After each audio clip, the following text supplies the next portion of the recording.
Economista Daris Javier, con que vamos a hablar de los diversos tópicos. Daris, buenos días, ¿cómo están las cosas? Bueno, para mí siempre es agradable estar contigo y con Manuel aquí en este programa. Mira, Daris, empezando el año, así, ahora que estamos en enero, ¿cuáles son los riesgos para la economía que tú ves en este año, partiendo de que estamos iniciando un presupuesto, estamos iniciando un año? ¿Cuáles podrían ser los riesgos que tenga la economía dominicana para este año? Mira, Alex y Manuel, yo prefiero hablar de los desafíos Ujú. para ponerlo más, En contexto. más suave. Ujú. Yo pienso que los desafíos de la economía dominicana debe seguir siendo la estabilidad macroeconómica. Pero una estabilidad macroeconómica que requiere de una estabilidad política. Entonces, el liderazgo político debe tomar en consideración esa realidad porque el clima de los negocios, el clima del progreso de la población estará en función de la combinación de esas dos estabilidades y en el cual el sector privado, el empresariado, juega un papel determinante también. O sea que hay una combinación del gobierno, el liderazgo político y el liderazgo empresarial. Entonces, ese es el gran desafío que yo veo para este 2018. Pero cuando yo te hablaba de los riesgos me refería, por ejemplo, a que la tasa de interés en la Reserva Federal la está subiendo. Los analistas dicen que aunque en el segundo trimestre los precios del petróleo van a bajar, pero en este primer trimestre están subiendo. Me refiero, por ejemplo, al caso del dólar, que cerró el año en alza. O sea, me estoy refiriendo a esos riesgos que se ciernen. Bueno, tú estás hablando, bueno, por un lado el riesgo de mercado, en el cual cae la tasa de interés. Eso es obvio porque Estados Unidos está visualizando tener una política monetaria más restrictiva a través del incremento de la tasa de interés, pero sobre todo el gobierno norteamericano, la Casa Blanca, ha decidido de que muchos capitales norteamericanos, de empresas norteamericanas que están fuera de los Estados Unidos, regresen a los norteamericanos como resultado de aquel eslogan de América para los americanos. Entonces eso de una u otra manera va a arrastrar capitales de regreso a Estados Unidos y países como la República Dominicana pueden estar afectados desde el punto de vista que hay potencialmente hay una fuga de capital. Entonces, desde ese punto de vista, digamos que viene un riesgo vía el tipo de cambio también, en el sentido de que en la medida que se pueden repatriar esos capitales, en esa misma medida, entonces también puede haber un deterioro del tipo de cambio a nivel local, además de la pérdida de capital por la salida. Entonces, si a ese tipo de riesgo es que tú estás refiriendo, perfecto, lo podemos compartir desde ese punto de vista y también de una u otra manera hay un impacto a nivel local con la tasa de interés, porque en la medida que se pueda deteriorar el tipo de cambio, necesariamente va a impactar en el mercado local el aumento del tipo de cambio para que haya un interés por la inversión en el mercado financiero de los capitales locales y no convertirlo en dólares para deteriorar el tipo de cambio. Entonces, claro, en ese contexto, vamos a llamarle así, que entra en el marco de los riesgos. Dari, ¿se puede ver como positiva la economía dominicana o piensa que puede haber espacio para estar en mejores condiciones si hablamos de que la República Dominicana cerró el 2017 con un crecimiento mucho poco o con las expectativas que pudieran verse esperados, pero con crecimiento, ¿verdad? La estabilidad, aunque con un 48.36 el dólar, pero estable, no ha habido esa situación de un dólar con un movimiento descontrolado. La producción nacional, bien o mal, pero hay una oferta en los diferentes rubros y se ha hablado de una inflación acumulada de 4.2% durante el 2017 y ese ambiente que pudiera verse por algunos sectores positivos, por otros sectores aceptables y por otros pudieran decir negativos desde el punto de vista de que pudo haber sido más para la economía dominicana. Tú en ese contexto así, otras cosas, ¿qué piensas? Bueno, mira, el tipo de cambio ha sido una de las variables por el cual el Banco Central ha tenido éxito y por tanto la gestión del gobierno. La proyección del presupuesto nacional para este año estaba en función de esa misma relación cambiaria. 49%. De manera que si tú agarras la devaluación cambiaria de los últimos años no han sido unos saltos tan bruscos, ha sido gradual.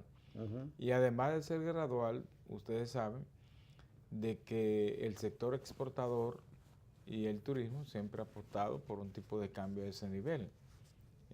Entonces, digamos, está dentro de los parámetros proyectados.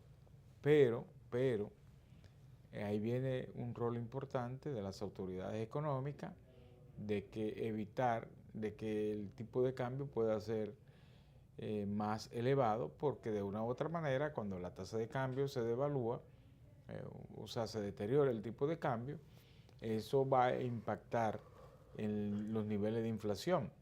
Y tú hablabas de un nivel de inflación que está dentro de la meta del Banco Central, que se trazó una tasa de inflación entre 4.5 y 5%, cae dentro de la meta. Entonces, uno de los grandes aportes, no tan solo del Banco Central de la República Dominicana, sino de los bancos centrales que han adoptado ese criterio de meta por inflación. Entonces, el comportamiento de la tasa de inflación para el 2017, proyectado también para el 2018, cae dentro de esa meta. O sea, son previsiones que ya estaban hechas. A veces la gente no entiende cuando le hablan de que hubo 4.25% de inflación, cree que es que los precios bajaron en eso. No, es que de un periodo a otro los precios nada más aumentaron a ese nivel. Entonces, por eso es que tú ves mucha gente que dice, bueno, pero ¿cómo que el Banco Central dice que la tasa de inflación fue a ese nivel si yo sigo comprando igual o más caro?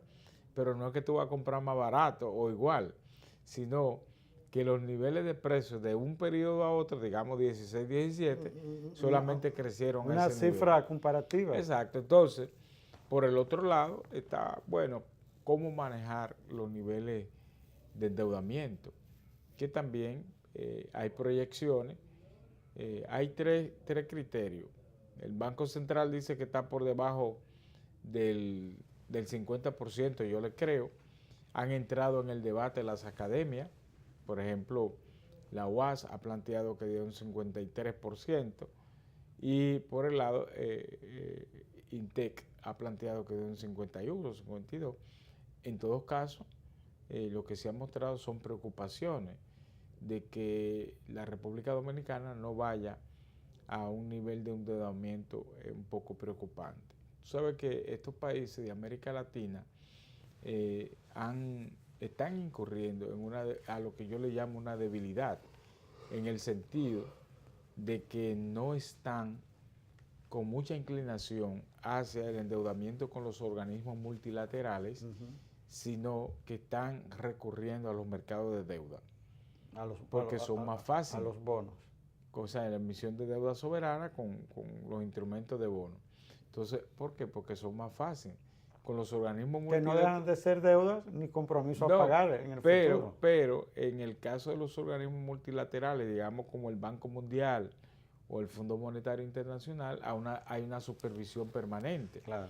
En el caso de los mercados de deuda, aunque hay requisitos para colocar ese tipo de deuda, pero una vez los países reciben esos recursos que se le llaman recursos frescos, entonces llegan y ya el mercado de deuda no le da seguimiento y los gobiernos pueden distorsionar. Entonces, en ese contexto, estos países están recurriendo a esa debilidad de endeudarse por esa vía. Entonces, la República Dominicana se está criticando si el nivel de endeudamiento es elevado o no, pero lo más importante es si el país tiene capacidad o no para pagar esa deuda. Entonces, es una discusión que se ha tenido, los criterios de los economistas, si eso es viable o no viable. La gran verdad es que estos países, fuera o no con supervisión, están llegando a niveles de de endeudamiento. Y el otro aspecto de que macroeconómico. ¿Perdón? El otro aspecto macroeconómico, y para cerrar la idea de lo que fue el crecimiento macroeconómico, bueno, lo que se proyecta lo más importante, de un 5%. Lo más importante es que la economía crece. O sea, no importa el nivel que crezca, sino que crezca. ¿Por qué? Porque cuando la economía crece, de una u otra manera hay bienes y servicios disponibles en el mercado, hay generación de empleo. A veces mucha gente critica, bueno, si el crecimiento fue del 7 en el 2017, en el 2016 y ahora es de 4, hay una desaceleración. No, lo que pasa es que la economía creció a un nivel inferior, pero está creciendo. No descreció. Eso es lo importante en una economía, si se crece. Entonces, en ese aspecto yo no veo negativo que haya sido de un 5%. Claro, mientras más elevado que crezca la economía, es mucho más favorable, porque se supone que hay más requerimiento de bienes y servicios, hay más capacidad de generar empleo y hay mucha mayor capacidad de que el Estado, a través de sus mecanismos coercitivos, que es la Dirección General de Impuestos o aduana, pueda recaudar mucho más. Dari, pero si repasamos lo que está pasando en Puerto Rico, lo que pasó en Grecia, lo que pasó en Argentina y otros países, la República Dominicana todos los años termina con un déficit presupuestario de cerca de 238 mil millones de pesos. Y esos fondos el gobierno tiene que buscarlo con financiamiento externo. Entonces, ¿cuál es la preocupación mía? Que yo entiendo que la República Dominicana, independientemente del crecimiento, porque es así como dices, lo importante es que la economía mantiene un nivel de crecimiento. Pero hay que admitir que la República Dominicana todos los años tiene que buscar más dinero para pagar más deudas. Y entonces eso llega un momento en que tiene que explosionar, porque es que tú tienes que pagar deuda para pagar deuda. Y esas deudas que tú vas tomando siempre tienen, siempre son mayor a las anteriores. Entonces, lo que yo digo es que si aquí no se hace una especie de pacto fiscal que elimine, como plantea el Fondo Monetario, que elimine esas excepciones fiscales, la República Dominicana se encamina probablemente a un proceso como el que vivió Grecia, a un proceso de deuda como el que vivió Grecia. Mira, mencionaste tres eventos de economía y un cuarto que es República Dominicana, Puerto Rico, Argentina y Grecia. Son 4 realidades económicas distintas.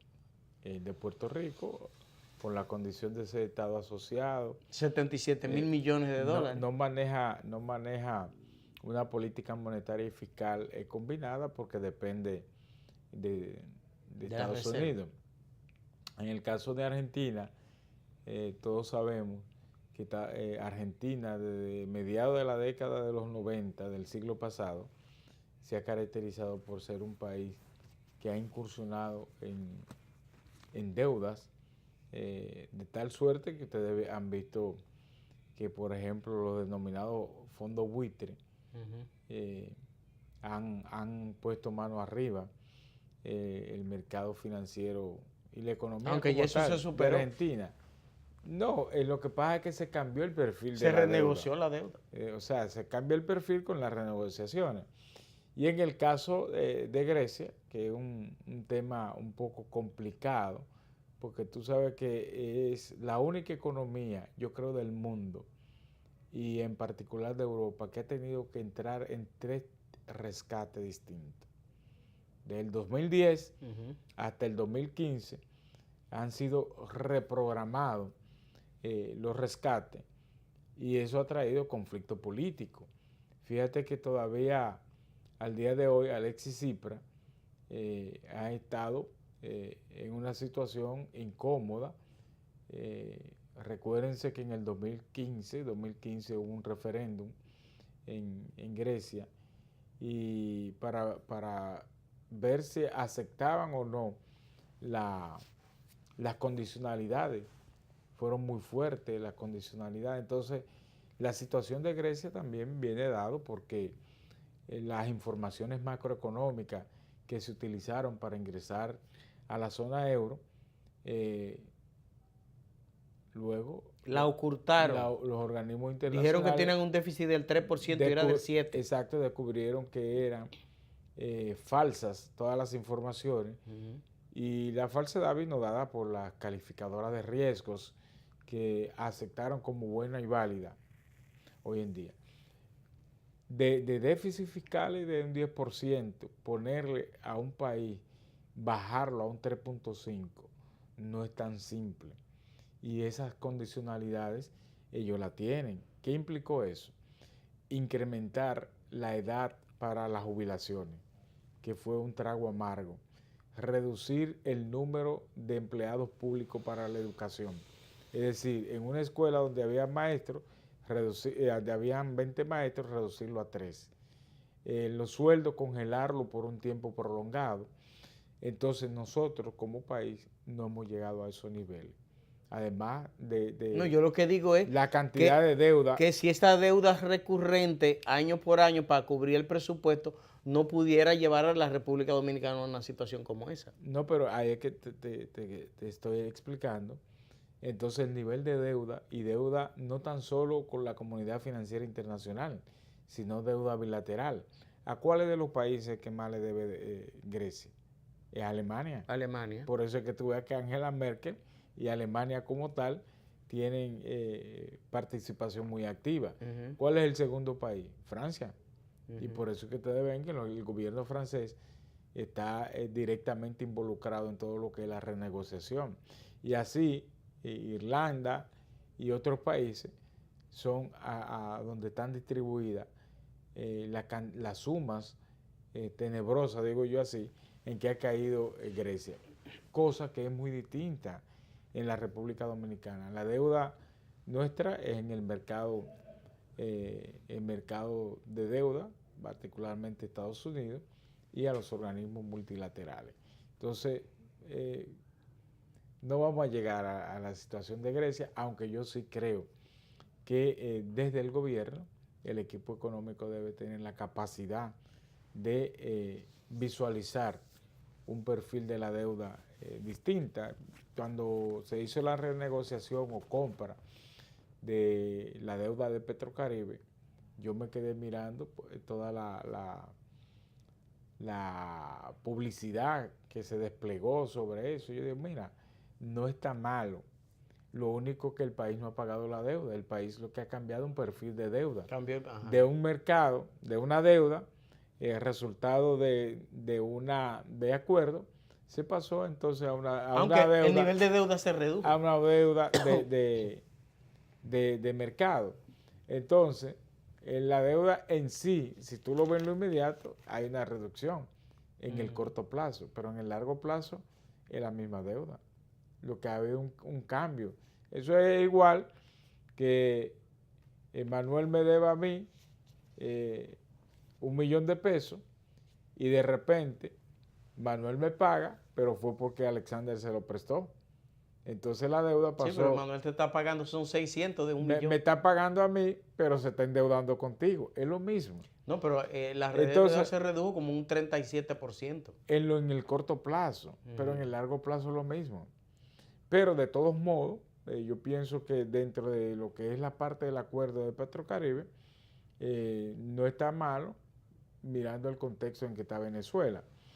Pero sí, al igual que ustedes y muchos sectores del país, debe fijarse un poco en la situación, la evolución de la deuda de la República Dominicana en los últimos años, porque aunque los déficits fiscales siempre van a estar presentes, yo digo que vivimos en la era de los déficits fiscales, el país año tras año se va endeudando y a medida que el país se endeuda, paga más intereses y entonces paga deuda sobre deuda cada año. Entonces, ese es un problema que estos países, y en particular República Dominicana, tiene que sopesar. ¿Cómo? Cambiando el perfil de la deuda y además a nivel interno, una reorientación que se requiere de la política fiscal.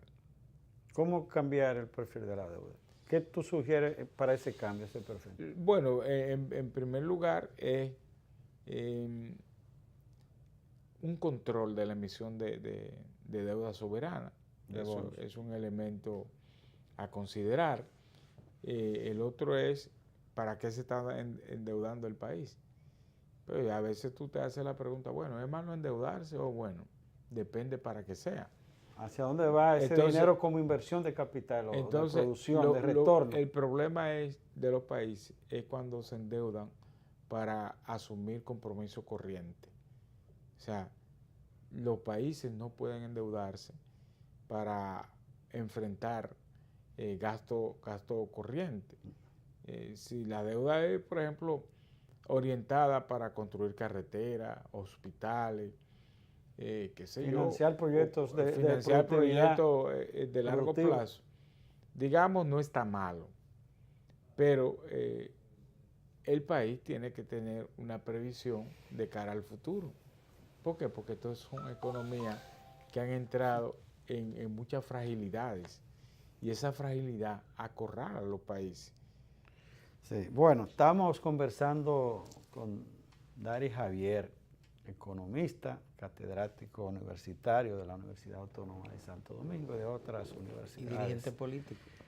Dirigente político y un consultor de nuestra economía nacional e internacional. Dari, uno oye, y esto es un elemento que es muy, se incurre mucho, cada vez que se discute el presupuesto nacional, se hace la comparación y los mismos dirigentes del PLD ven esto como una antorcha positiva de lo que fue el PLD cuando el presupuesto, cuando tomó el poder en el 96 y el presupuesto que ahora tenemos.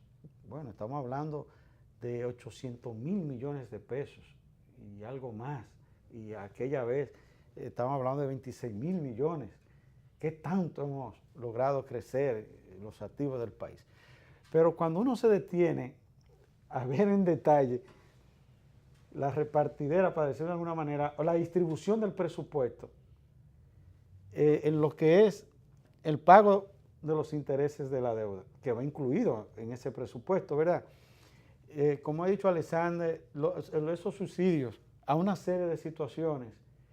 Y cuando uno ve entonces la distribución del presupuesto a las instituciones, uno ve el desarme, el deshuese de ese presupuesto. Uno dice, pero el Estado queda quebrado desde el punto de vista del gasto, ¿verdad?, que fija en el año siguiente con relación a las recaudaciones que tiene. Hay un desbalance. Y uno dice, pero la inversión de capital, que entonces se recurre a lo que tú estás analizando la deuda. Uno dice, pero señores, pero estamos peores que en el pasado o estamos mejor. Me gustaría, tú te ríes, que tú me manejes esas opiniones ahí. Es que el país ha cambiado. Hay más gente. En ese momento no había 11 millones de habitantes, más 5 o 6 haitianos. Ya, digamos, yo no digo haitiano, extranjero. Extranjeros. Porque ya con lo que dijo Trump ayer, del calificativo de los haitianos y los africanos, uno tiene que tener cuidado. Lo otro es que hay más necesidades, obviamente. Hay más demanda de servicios de salud, de educación, hay más proyectos de carretera, puentes, problemas escolares, de la educación. En definitiva, así como aumentan los ingresos, así también aumentan la demanda de las necesidades de la población. Y eso te provoca lo que tú dices, bueno, pero ven acá, si han crecido los ingresos y cuando tú haces una distribución, ¿verdad? Hay más burocracia. Entonces todo eso explica esa dispersión del gasto. Ahora, hay un elemento que creo que ustedes lo trataron ahorita, en el cual el país tiene que repensar si seguir en esa dirección, que es los subsidios. Pero no los subsidios a instituciones como la CDE. Es que todavía yo no entiendo algunos subsidios a sectores no gubernamentales. Como los transportistas en un momento. O sea, los industriales. Hubo un momento que se calculó 200.000 millones de pesos. Que se calculó más de 1.000 millones de pesos en exenciones. Y eso es una cantidad significativa dentro del presupuesto. Entonces, que a veces nos tienen el retorno y el beneficio a la gente y con la intención en que se contempló quizá en un momento determinado. Entonces, si vale la pena seguir en eso tú nada más lo encuentras en la economía dominicana. ¿Por qué? Porque muchos sectores se acostumbraron a crecer sobre esa base. Y obviamente, todos ustedes saben que eso tiene raíces de corte político para evitar convulsiones en algún momento, pero se acostumbró y muchos sectores se han acostumbrado a operar sobre la base de esas exenciones. Y yo pienso que así no se es eficiente. Cuando yo veo que, por ejemplo, me hablan de que los niveles de competitividad se han deteriorado en el país, yo digo, mira, lo que debe de preocuparse de ese deterioro mucho es el sector privado, porque la competitividad impacta de manera directa en el sector privado. Son lo que prenden los motores de la competitividad. Ahora, los gobiernos sí elaboran políticas para que esos motores se enciendan. Entonces debe haber por ese lado una combinación sector público, sector privado, hacia dónde orientar el país. Y obviamente eso tiene un componente en la política fiscal o la política económica en sentido general. Entonces, son de las cosas que yo creo que en la República Dominicana todavía hay que trabajarla a fondo. Mira, Dari, algunos especialistas vaticinan un incremento en el precio de la tarifa eléctrica de un 17% como resultado del pacto eléctrico, porque se va a eliminar esos beneficios que reciben sectores que consumen menos de 430 ¿cómo es vatios o kilovatios? Megavatios. No, megavatios. Kilovatios. Yo no entiendo bien ese. Entonces, sí, kilovatios es el consumo. Las personas que tienen ese beneficio, que consumen menos de 430 vatios, creo que no sé bien, le va a aumentar un 17%, de acuerdo a lo que dicen esos especialistas. Sin embargo, yo tengo entendido que hay emporios comerciales, turísticos, económicos, que están exentos de los llamados no regulados. ¿Qué tú crees que va a ser? ¿Cuál tú crees que va a ser el resultado de la aplicación de ese pacto fiscal en la economía? Mira, ¿pacto fiscal o pacto eléctrico? Escúchame, el pacto eléctrico. Es que aquí estamos viendo la era de los pactos. Fue un Leslie. No, está bien porque ahorita hablaron ustedes de pacto fiscal y no llegamos a desarrollar la idea. Yo siempre he sostenido la política fiscal no se ejecuta con pacto.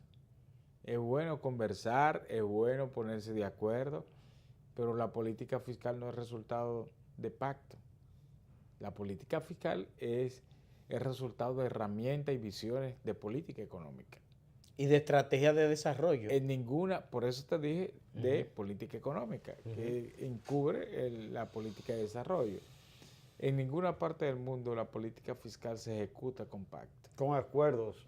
Con acuerdos. De intereses propios de los sectores envueltos. Y la expresión más concreta y más cercana que nosotros tenemos es la que acaba de hacer Donald Trump. Donald Trump no hizo pacto con nadie y es la reforma tributaria más significativa de los últimos 30 años. De los últimos 30 años en los Estados Unidos. Entonces, yo reitero, si se conversa, si se ponen de acuerdo en algo, es bueno. Eso es bueno, conversar es bueno. Así es. Pero no que tiene que estar sujeto a eso. Y yo extrapolo eso mismo para el caso eléctrico. El gobierno tiene que tener definido una política eléctrica. Porque si el gobierno no tiene definido una política eléctrica, entonces, ¿qué va a hacer? El gobierno termina siendo un árbitro del pugilato de los intereses de los sectores que incursionan que es lo mismo en el mercado eléctrico. Escúchame que se da, y qué bueno que tú lo plantees. El Estado, por ese manejo que tú, excelente, me gusta tu planteamiento, ha creado una cultura aquí, que fíjate que hasta en los sindicatos quieren dirigir las políticas públicas en el área que están los sindicatos. Por ejemplo, tuve la MD, el colegio médico, no su papel del colegio médico, ellos quieren definir la política pública en salud pública. La ADP, no sé si tú me entiendes, Alessandro, en educación. Eso mismo que tú dices, el sector eléctrico entonces quiere imponerle la regla de juego de lo que es las políticas por una falta de definición. Ahí es que viene la distorsión. Entonces ahí viene ese problema. Y fíjate, no sé, si me entiendes qué quiero decir. Sí, claro. Entonces, mira, en el denominado pacto eléctrico, yo estoy mirando muy sorprendido que ya se está hablando de incursionar o incorporar la planta de Punta Catalina y que se habla de que las mismas deben pasar al sector privado. Con la inversión que ha hecho el Estado y los pugilatos que han prevalecido en la construcción de esa planta, no es para el gobierno cederla tan sencillo. Entonces, eso y a sectores que se opusieron y la enfrentaron, ahora quieren el manjar. Eso no puede entrar en ningún pacto. Yo pienso que el gobierno lo que tiene primero que definir su política energética y dentro de la política energética entonces definir las exenciones, los subsidios que deben o no estar presentes. Entonces, eso se convierte o coloca al Estado, como dijo ahorita, el gobierno, en una especie de público que está mirando a los jugadores, un árbitro en el cual nadie confía.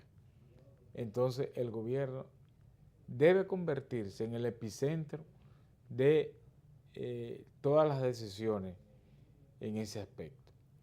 Entonces, yo pienso que es un desafío en lo inmediato que tiene el país, porque ya se anuncia para final de este año que entra en vigencia el funcionamiento de las plantas de Punta Catalina, ¿cierto? Entonces, imagínate tú ya con unas plantas de frente a funcionar, que tú no definas una política energética que lo involucre, eso entonces... Una distorsión. Totalmente una distorsión total. Entonces, esos son de los elementos que yo creo que nosotros como país debemos trabajar muy profundamente y muy en serio, en el sentido de que el país no puede seguir con un dislocamiento en su política energética, ni la puede sujetar tampoco a un pacto. No es que yo estoy en contra de los pactos, yo entiendo que los países y que los liderazgos deben conversar, pero es una debilidad institucional tú sujetar, como decía Manuel ahorita, una política de salud, una política de educación, una política energética, una política fiscal, Claro. A su- unas emociones, subordinarla, a los intereses. y una cosa. subordinarla a pactos. ¿Por qué? Porque en los pactos salen los egos y salen los intereses a relucir Individuales. y prevalecer. Porque ¿cuál es el objetivo?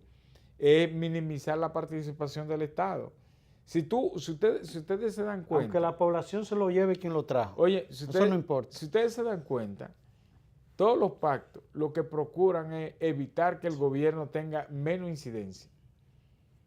Menos incidencia. Les resta incidencia de por sí. El pacto mismo les resta incidencia al Eso Estado. es así. Entonces, eso yo digo que lo que más bien refleja es una debilidad de nuestras instituciones y del propio Estado. Pero el grupo Vicini, de hecho, es accionista de Punta Catalina, porque los terrenos donde se construyeron las plantas son del grupo Vicini. O sea, de hecho, ellos son accionistas de eso. O sea, porque si las plantas salieron por $1,000 y esos terrenos cuestan $50 o $75, qué sé yo, ya eso es un costo añadido a la planta. Claro, eso es cierto. De hecho, entonces ellos son accionistas de la planta. Sí. En los hechos. En los hechos, porque los terrenos son de ellos. Dari, la situación. Pero en la composición accionaria no es así ya en términos de registro de libro. Sí, pero de hecho ellos son accionistas. Pero el hecho de que el capital principal, que es el terreno donde están, tú lo que le dices es que le da facultad Pero claro. de ser accionista como tal. ¿Qué preocupación? Ya estamos al final del tiempo del programa. ¿Es para ti como un seguidor que monitorea el comportamiento económico del país? ¿Qué área es la debilidad y la fortaleza de la sociedad dominicana como advertencia a observar para que marchen bien las cosas? Problema económico, problema político. Si yo hiciera una lista de las preocupaciones y los riesgos, fuera muy elevada. Pero en lo inmediato, mi preocupación va en la siguiente dirección. Hay mucha debilidad institucional en el país. Sí.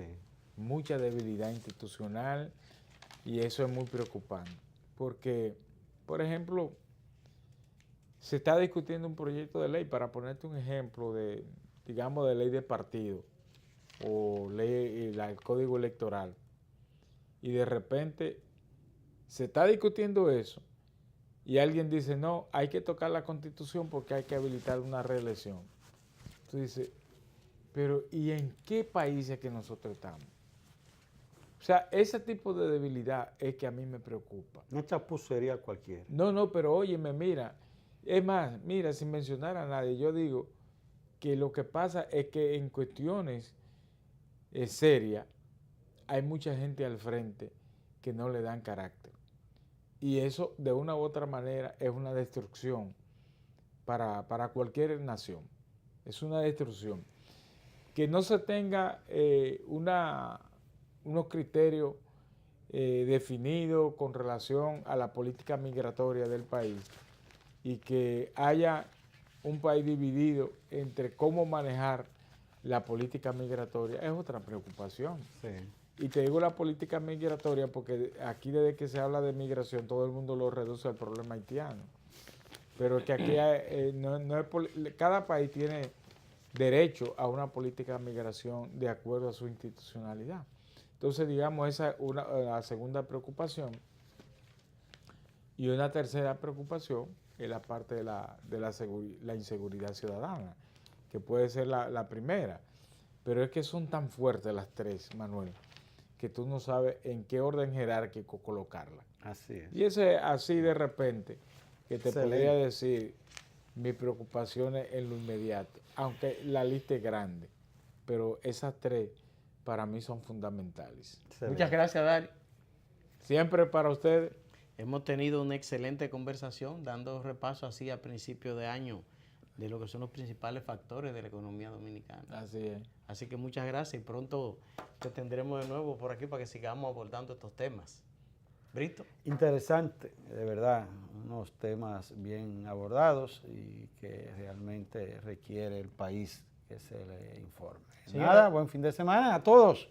Feliz Pasen fin bien. de semana. Será hasta el próximo lunes cuando volveremos en una nueva versión de este espacio por la mañana. Hasta entonces.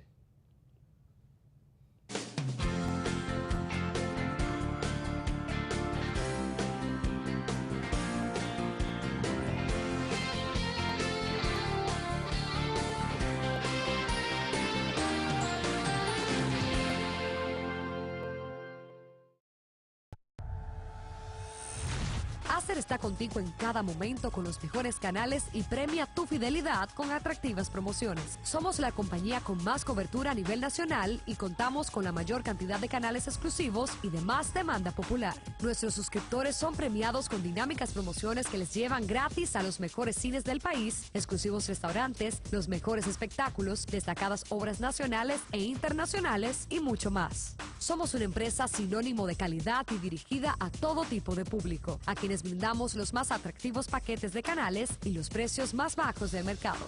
Somos una empresa del grupo de medios Telemicro. Si aún no tienes Aster, solicítalo ya, porque yo soy la estrella, soy Aster.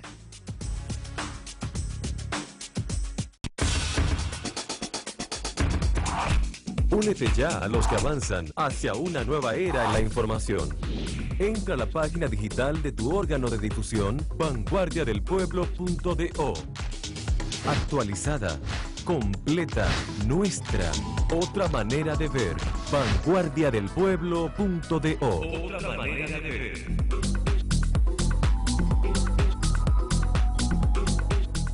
Siente tu libertad de hablar, de navegar sin límites, ser libre con el bien. Siente tu libertad de ver lo que tú quieras, cuando quieras. Ya son 10 años de Wind Telecom contigo, 100% dominicano como tú, de verdad. Porque no hay mejores precios en el mercado, que la cobertura se expande cada día más. Porque somos los primeros en internet 4G y tenemos más canales en el cable. ¿Tú quieres hablar? Libérate, lo puedes hacer con Wind Telecom. Libérate, aprovecha la situación, ponemos los servicios, somos tu mejor opción. Somos teléfono, internet, somos televisión, somos el futuro, somos Wind Telecom. Wind Telecom, Wind Telecom, Wind Telecom, Wind Telecom, somos el futuro, somos Wind Telecom. Print Express, la más alta tecnología en impresión. Ofrecemos los servicios de sublimación, bordados, corte y grabado láser, impresión digital, empastados y encuadernado, serigrafía, grabado e impresión en todo tipo de cristal, llaveros, tazas, botones, planos y ploteos. Print Express ahorra tiempo obteniendo la mejor calidad al menor precio. Estamos ubicados en la Doctor de Filló 39, sector Bellavista, Santo Domingo. Teléfono 809-334-1043. Print Express, la más alta tecnología en impresión. La Respuesta con el Dr. Marino Vinicio Castillo, todos los domingos de 12 a 1.